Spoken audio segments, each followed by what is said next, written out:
Hello guys, आप सभी को हमारे वैल्यू इन्वेस्टर चैनल पे स्वागत है। और आज हम मिले एक नई वीडियो के साथ जिसमें हम बात करने वाले हैं एक ऐसी कंपनी की जो है 30 साल पुरानी। 30 सालों से अपने बिजनेस पे है और वो अपने सेक्टर की मार्केट लीडर है। Market leader. तो कौन सा है स्टॉक, किसके बारे में बात करने वाले हैं और जिस सेक्टर में वो है भैया उसमें ग्रोथ होना बहुत बाकी है। तो चलिए स्टार्ट करते हैं भैया, कौन से डिस्कशन स्टार्ट करते हैं।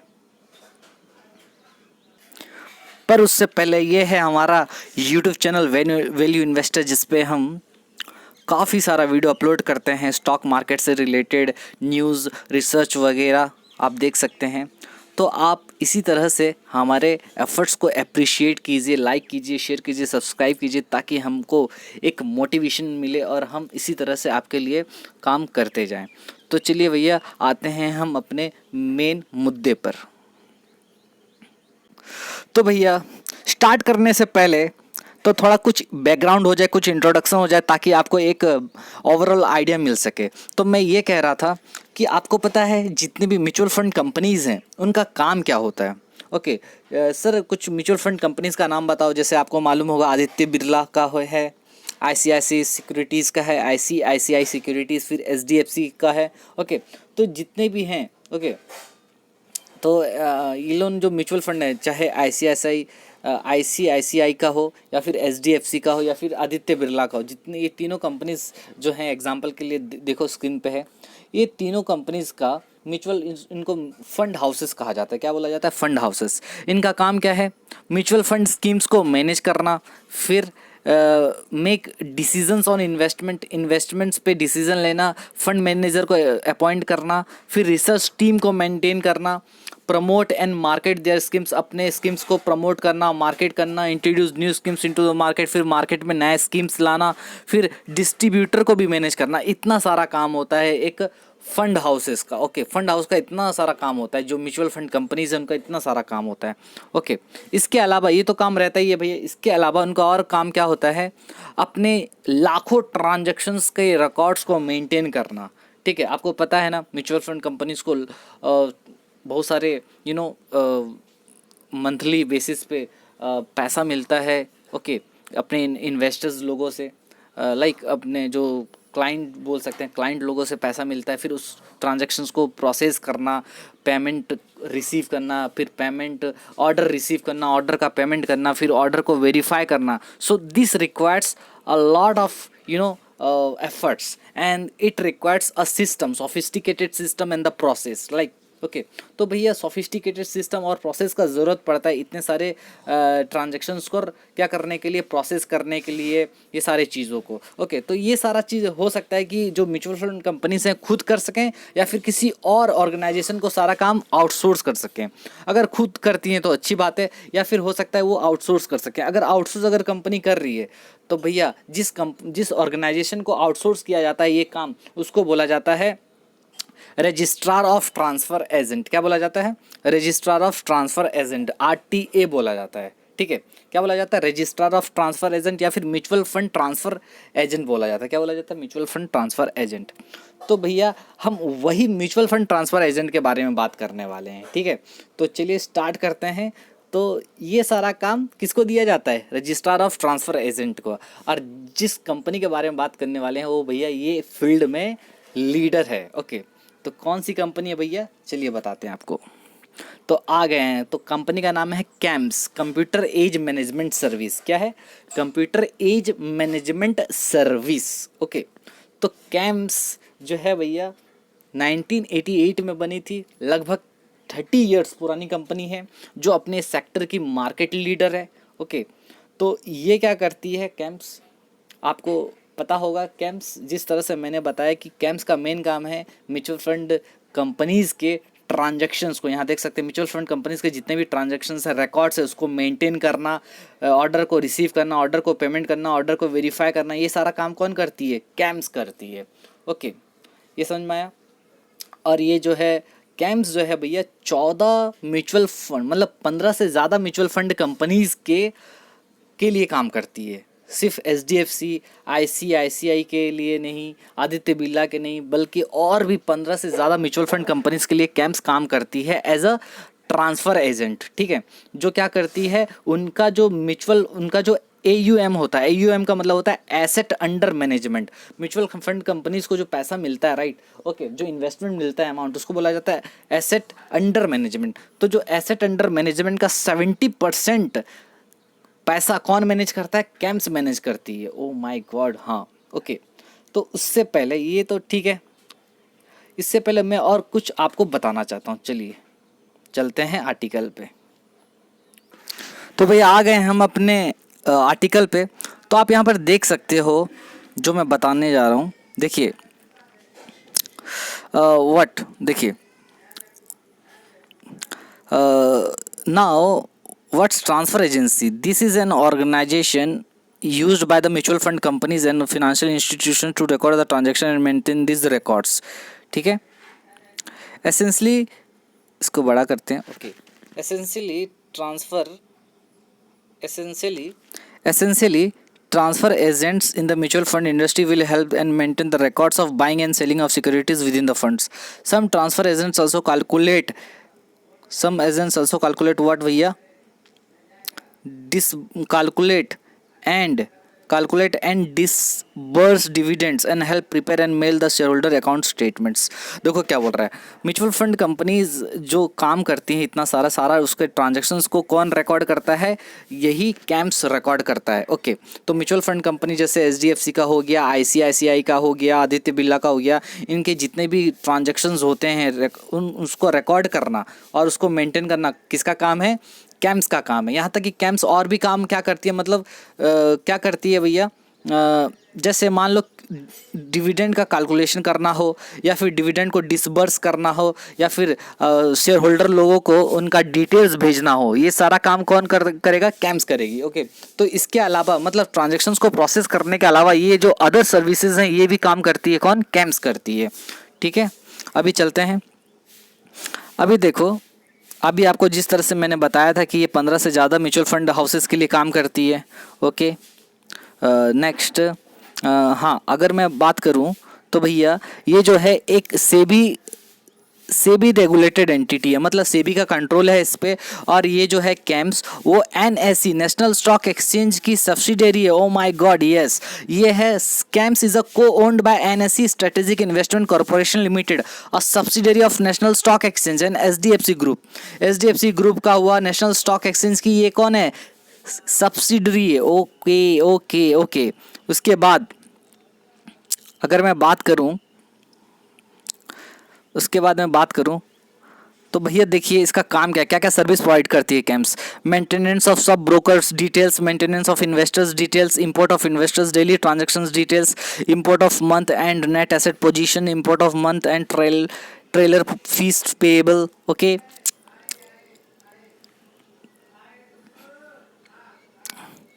फिर अगर मैं बात करूं, computation of incentives payable to the sub broker for sales, computation of commission payable to the financial consultant for sales, front end commission payable to the sub broker, trailer fees payable to the sub broker, target based incentive commission payable to the sub broker, system view investors portfolio and one client number। मतलब इतना सारा काम करना भैया कौन करती है? ये सब सारा काम कौन करती है? ये सारा काम करती है कैम्स, ओके। इसके अलावा भैया तो भैया आपको एक ओवरऑल आइडिया, एक रफ आइडिया मिल गया कि कैम्स का काम क्या है। तो कैम्स क्या करती है? म्यूचुअल फंड कंपनीज का जो रिकॉर्ड्स है उसको मेंटेन करती है, उसको प्रोसेस करती है, ऑर्डर को रिसीव करना, ऑर्डर को पेमेंट करना, उसको वेरीफाई करना। इसके अलावा शेयर होल्डर्स का डिविडेंड का कैलकुलेशन, शेयर होल्डर्स के डिविडेंड को डिसबर्स करना, फिर उनको स्टेटमेंट्स, उनका अकाउंट स्टेटमेंट को मेल करना, सारा काम क्या है? कैम्स का है, ओके। अब कैम्स होता क्या है? कैम्स को पैसा कैसे मिलता है? अगर देखोगे आप तो camps, mutual fund companies camps को उसके सर्विस के लिए पे करती है। मतलब this is a part of expense ratio, मतलब उसको जो पेमेंट होता है वो एक्सपेंस रेशियो का पार्ट होता है। इसका मतलब क्या? Higher the money manage higher is the revenue CAMS generates. मतलब अगर जितना ज़्यादा कैम्स को पैसा मिलेगा, ओके, मैनेज करने के लिए, उतना ज़्यादा उसका कमीशन होगा, ओके। अगर मतलब म्यूचुअल फंड कंपनीज को जितना ज़्यादा पैसा मिलेगा वो उतना ज़्यादा पैसा देगी कैम्स को, कैम्स मैनेज करेगा, और कैम्स जितना ज़्यादा मैनेज करेगा उसका उतना रेवेन्यू जनरेट होगा, ओके। नेक्स्ट, तो भैया कैम्स का काम क्या है? अगर मान लो तो कैम्स क्या करती है ना, इसके अलावा कैम्स आपको क्या करती है, मान लो अगर आप किसी म्यूचुअल फंड कंपनीज में इन्वेस्ट किए हो, अगर आप किसी म्यूचुअल फंड कंपनीज में इन्वेस्ट किए हो, ठीक है, तो आप क्या बोलोगे कंपनी को, ए भैया मेरे को अपना डिटेल्स चाहिए, तो कंपनी क्या करेगी, मान लो एचडीएफसी में आपने अपना म्यूचुअल फंड करा रखा है, तो आप एचडीएफसी को बोलोगे भैया मेरे को अपना डिटेल्स चाहिए, मैंने जो पिछले 5 साल में जो जो आपको पेमेंट किया था मेरे को ट्रांजेक्शन का डिटेल्स चाहिए, तो एचडीएफसी आपको ट्रांजेक्शन का डिटेल्स दे देगा, ठीक है, ट्रांजेक्शन का डिटेल्स क्या कर देगा भैया, दे देगा, ओके, ट्रांजैक्शन का डिटेल्स दे देगा। लेकिन मान लो आप पांच पांच म्यूचुअल फंड कंपनीज में अपना क्या कर रहे हो, अपना म्यूचुअल फंड करा रखे हो, एचडीएफसी में, आदित्य बिरला में, आईसीआईसीआई प्रूडेंशियल फंड में, ओके, तो वहाँ पर आप अपना क्या कर रखे हो, तो यहाँ पर आप अपना म्यूचुअल फंड करा रखे हो, आप चाहते हो कि सारा का डिटेल्स आपको मिले, तो आप किसको अप्रोच करोगे, कैम्स को अप्रोच करोगे, कैम्स को। क्यों, कैम्स सारे म्यूचुअल फंड को क्या करती है, सर्विस देती है, तो उसके पास सारे म्यूचुअल फंड का क्या है, डिटेल्स है, तो आप मतलब कैम्स के पास जाके सारा all okay, so use CAMS consolidated statement to access all your investment across the different mutual fund houses। तो मतलब CAMS का सर्विस यूज करके आप सारा अपने म्यूचुअल फंड का डिटेल्स जान सकते हो CAMS के जरिए, तो ये होता है भैया, ओके। इसके अलावा तो भैया आ गए हम इसके प्राइस चार्ट पे, तो देखिए computer age management service, okay, ये है इसका प्राइस चार्ट। ये अगर मैं फ्राइडे का बात करूँ, ये फ्राइडे के दिन जब मार्केट क्लोज हुआ था तो ये 2785 में ये क्लोजिंग दिया था, एक दिन में 3.45% का चेंज, मतलब 92 रुपीज़ बढ़ा था भैया, समझ रहे हो, बहुत भयंकर चेंज। और वो इसी दिन अपने ऑल टाइम हाई है, यानी कि 2945, वो देखिए यहाँ पर 2945, देखिए 2945 के आसपास ट्रेड किया था, फिर वहाँ से एक डाउनफॉल देखा गया, 2785 में इसने क्लोजिंग दिया, राइट। इसके अलावा अगर मैं बात करूँ तो देखिए भैया इसने 5 दिन में रिटर्न दिया है, एक सेकंड बच्चे, 5 दिन में इसने रिटर्न दिया है 212 रुपया का, मतलब 8.26% का रिटर्न। अगर मैं 1 मंथ का बात करूं तो इसने रिटर्न दिया है 22% का। 6 मंथ्स का बात करूं तो इसने रिटर्न दिया है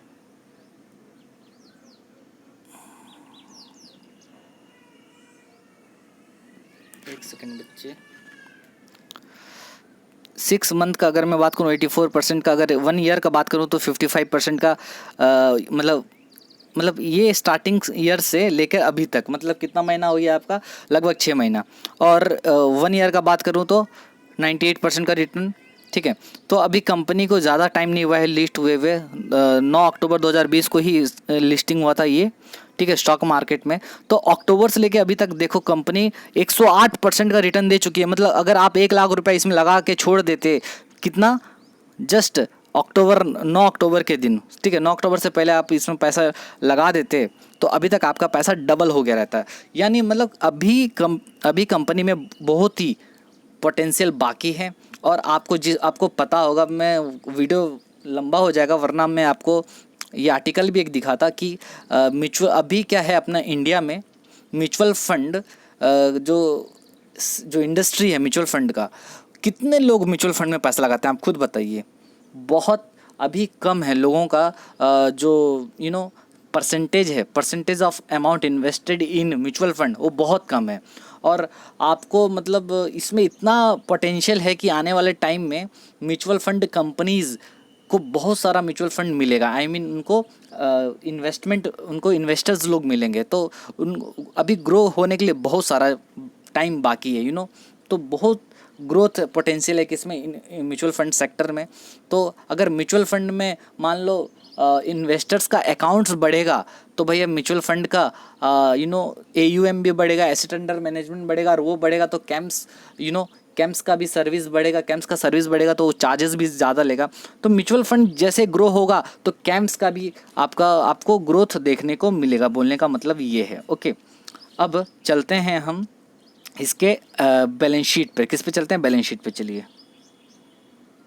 तो भैया आ गए हम इसके बैलेंस शीट पे। अगर आप देखें तो ये मार्केट कैप 13,000 करोड़ का मार्केट कैप है, करंट प्राइस है 2785 का, और हाई इसका गया था 2945 आज ही के दिन, मतलब फ्राइडे के दिन। 1260 इसका लो प्राइस है। स्टॉक का पीई है 62 का, बुक वैल्यू है 96.2 का, डिविडेंड यील्ड 0.94% का, रिटर्न ऑन कैपिटल एम्प्लॉयड है भैया 59% का, रिटर्न ऑन इक्विटी है 45%, फेस वैल्यू है 10। ओके, इसके अलावा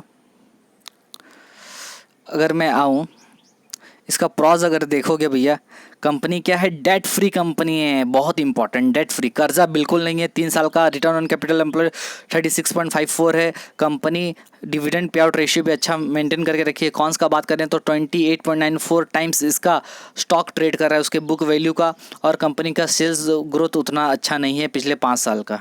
ठीक है, आगे अगर मैं चलूँ तो मैं आपको कुछ दिखाऊँ, मैं आपको बताना चाहता हूँ। इसका प्रॉफिट देखिए, प्रॉफिट देखिए, ये है आपका यहाँ से पिछले 5 साल का देख लेते हैं। ओके, तो नेट प्रॉफिट अगर आप देखोगे, ओके, 108, ठीक है, अगर आप नेट प्रॉफिट देखोगे 108 करोड़, 160 करोड़, 112, 164 और 219 करोड़ ग्रोथ दिख रहा है आपको यहाँ पर। 108 से 160 वापस यहाँ पर कम हुआ था, ओके, बट 164 फिर रिकवर कर लिया, फिर 219, तो नेट प्रॉफिट अच्छा खासा है। ईपीएस देखिए तो 32, फिर 23, 33, 44, अच्छा खासा। डिविडेंड पे आउट रेशियो भी अगर देखेंगे तो वो भी अच्छा है यहाँ पर, 118%, 43%, 114%। ठीक है, इसके अलावा अगर मैं बोलूँ, ये आते इसका कैपिटल बैलेंस शीट पे, बैलेंस शीट पे अगर आप देखें 49 करोड़ का कैपिटल है, रिजर्व से 421 करोड़ का रिजर्व से भैया, कितना करोड़ का, 421 करोड़ का रिजर्व से। ठीक है, इसके अलावा बोरोइंग्स देखिए, ज़ीरो बोरोइंग से, बिल्कुल कर्जा नहीं है। ओके, तो ये है। इसके अलावा अगर मैं बात करूं तो यहाँ पर देखो कैश फ्लो, हाँ कैश फ्लो में थोड़ा सा इसको सुधरना पड़ेगा क्योंकि नेगेटिव कैश फ्लो है। हाँ, कंपनी अगर चाहेगी तो अगर वो थोड़ा सा ट्राई करेगी तो ये हो सकता है, राइट। अगर हम चलें, so this is all about. अगर हाँ, रिटर्न ऑन कैपिटल एम्प्लॉयड में बता दिया था। शेयर होल्डिंग पैटर्न पे अगर देखें तो भैया देखो, शेयर होल्डिंग पैटर्न पे 30% है प्रमोटर के पास, फॉरेन इंस्टीट्यूशनल इन्वेस्टर्स के पास है 24%, डीआईआई के पास भी है 24% और पब्लिक के पास है 21%। तो ठीक ठाक है भैया। देखो, फॉरेन इंस्टीट्यूशनल इन्वेस्टर्स ऐसे जगह इन्वेस्ट नहीं करते जहाँ पर पैसा नहीं आने वाला है भैया, बहुत सियाने लोग होते हैं वो, और रिसर्च करके ही इन्वेस्ट करते हैं। तो कंपनी ये आपको ज़रूर कंसीडर करनी चाहिए, एक अच्छी कंपनी है।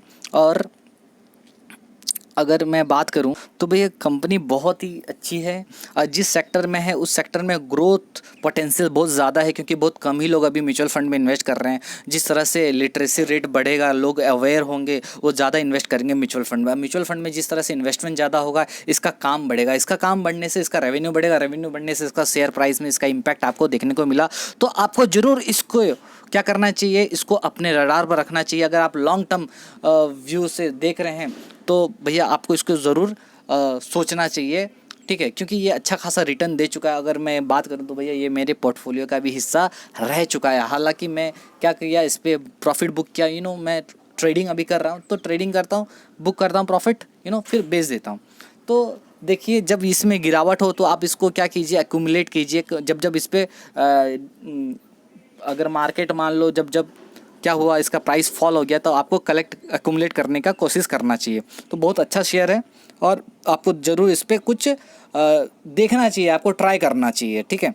So this is all about camps. बहुत ही अच्छी कंपनी है, बहुत ग्रोथ पोटेंशियल है और मल्टी बैगर साबित हो सकती है भैया पिछले आने वाले 10 साल में। आने वाले 10 साल में अगर देखोगे तो ये कहाँ रॉकेट बन जाएगी आपको पता भी नहीं चलेगा, ठीक है। लोग आपको पेनी स्टॉक्स के बारे में बताते हैं जो कि भैया पैसा डूबने का चांस रहता है। अब अच्छे कंपनी खोजो, मेरा बात मत सुनो, लेकिन आप सभी का वीडियो देखो, आप खुद का रिसर्च करो, एनुअल रिपोर्ट्स पढ़ो, सारा चीज़ पढ़ो, तो आपको एक आइडिया मिलेगा। ओके, तो ठीक है भैया, वीडियो को मैं ज़्यादा लंबा नहीं करूँगा। बस this is all about today's. Okay, so we will